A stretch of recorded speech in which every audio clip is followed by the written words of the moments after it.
La la la lava, chicken. Steve's lava chicken, yeah, it's tasty as hell. Ooh, mama, see now you're ringing the bell. Crispy and juicy, now you're having a snack. Ooh, super spicy, it's a lava attack. In the stillness of dawn, where night's last breath lingers softly on the earth, the forest awakens slowly beneath a canopy of mist and whispered secrets. The sky unfolds in gentle waves of pink, lavender, and pale blue, colors melting and blending like watercolors spilled across a vast, untouched canvas. The towering trees stand like silent sentinels, their slender trunks stretching upward, disappearing into the swirling haze that hugs their branches like a fragile veil.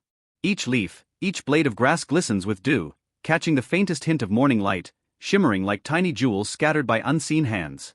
The air is thick with the scent of damp earth, moss, and ancient wood, a fragrance that carries with it the memory of countless seasons and forgotten stories. The forest floor is soft beneath weary feet, cloaked in a carpet of moss and fallen leaves, muffling every step as if the woods themselves protect their solitude with gentle hushes. Here, time feels fluid, a place where the veil between worlds thins and the whispers of the past echo faintly through the fog.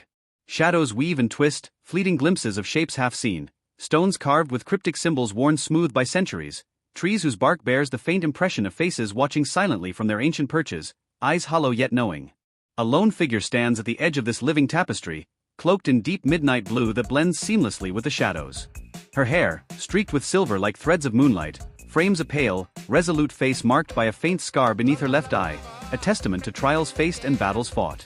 In her hand, she clutches a small lantern, its warm golden glow cutting through the damp chill and swirling mist, casting a narrow circle of light that seems to push back the gathering darkness just enough to reveal the path ahead, narrow, winding, and uncertain.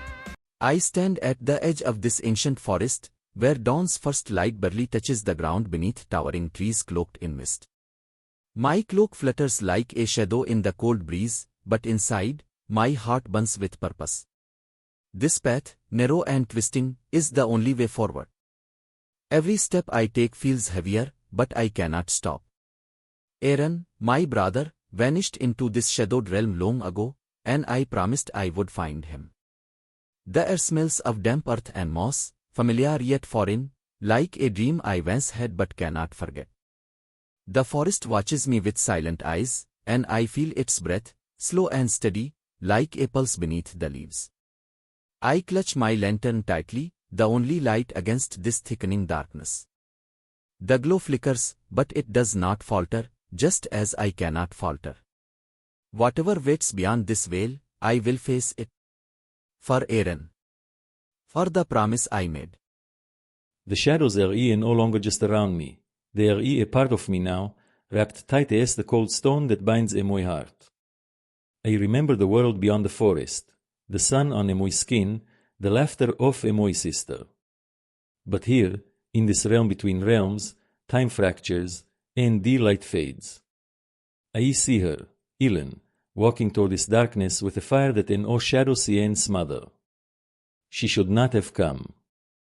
The ancient ones watch with hungry eyes, waiting for a spark to awaken them from their slumber. I am broken, tethered to this crimson shard pulsing inside me, the heartstone.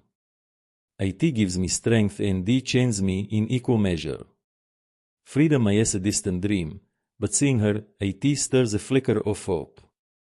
If she tries to free me, it could awaken powers older than memory, and the cost might be more than either of us and bear. Every breath she takes fills her lungs with the rich, earthy scent of moss and fallen leaves, grounding her in this sacred moment before the journey begins in earnest. The forest holds its breath too, ancient and watchful, as if waiting to see what will unfold. This path leads deeper into the heart of mystery, into the realm where stories live and breathe, where lost souls linger, and where the boundaries between the living and the unseen grow thin.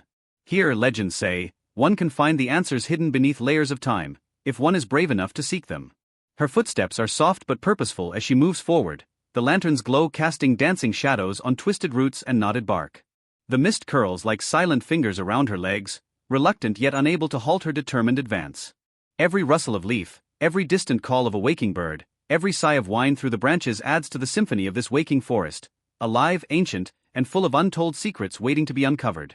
The forest's heart beats quietly in the cold dawn light, pulsing with a rhythm older than memory itself. And at its center lies the threshold, a doorway carved not of stone, but of living wood and glowing ivy, a portal between worlds. To cross it is to step beyond what is known and into a realm where shadows hold power, where promises are tested, and where the fate of those who enter hangs on the edge of a blade. The journey has begun.